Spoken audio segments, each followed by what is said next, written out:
We live in a world where order is maintained by violence. Some of you would probably argue with that. You think, well, our society's not violent. It's fairly docile, isn't it? But no, think about it for a moment. I mean, whether you're talking about a bully on a playground or people saying, I have more nuclear weapons than you do, order is maintained by violence in this world. Governments use power against each other to get them to do what they want them to do. People use power. Sometimes it's very subtle in corporate America, but it's there. And that's been the way it is, it would seem. And yet Jesus comes and says to us, that's not the way it is. That intensive love is the order of the day, is how order should be maintained in this world. It's an interesting thing that we see here is that during Jesus' time, there was many different versions of what happened to you when you died. The ancient Jews, in some cases, believed you just died. You went into the ground. That was it. We hear ashes to ashes, dust to dust. Comes from the Old Testament. Some of them believed that there was some kind of resurrection at the end of time. We hear this in the story of Lazarus, when Mary says, yes, Father, I believe that he will rise at the end of times with the good. They believed that the just would rise sometime at the end of times. There were others, some very intellectual in cases, that they believed that the just souls, the good souls, went to some ethereal place. We see that today in modern religion, where they talk about our soul going off to heaven. But the story of Jesus is none of these. He comes back physically.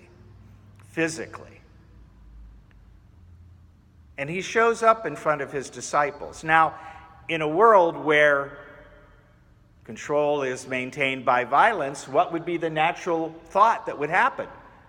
Why is he there?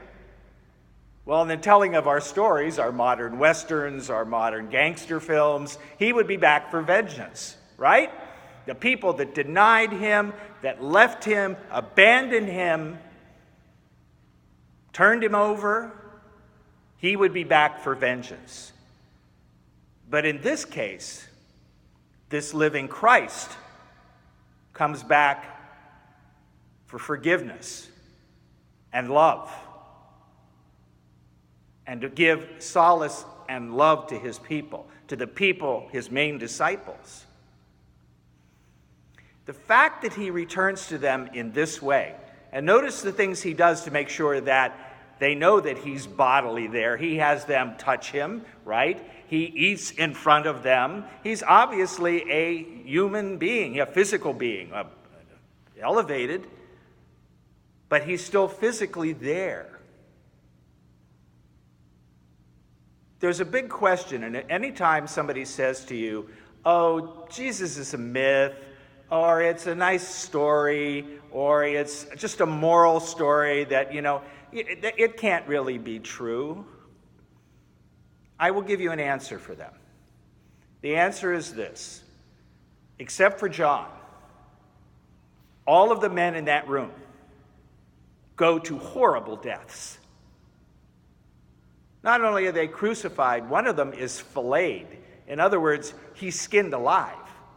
They go to horrible, painful deaths, proclaiming the reality of Jesus Christ, proclaiming the fact that he physically returned to them. Now, if it's a myth or a nice story, nobody dies for those things, right? Nobody dies for just a story. Nobody dies for a myth or a fable or a fairy tale.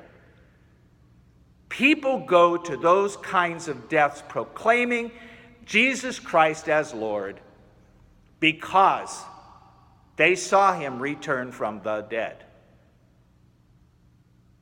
That's the only reasonable answer. My brothers and sisters, we're in the Easter season. What a wonderful time this is, a glorious time when our Christ has risen and comes to us in the Eucharist. Amen?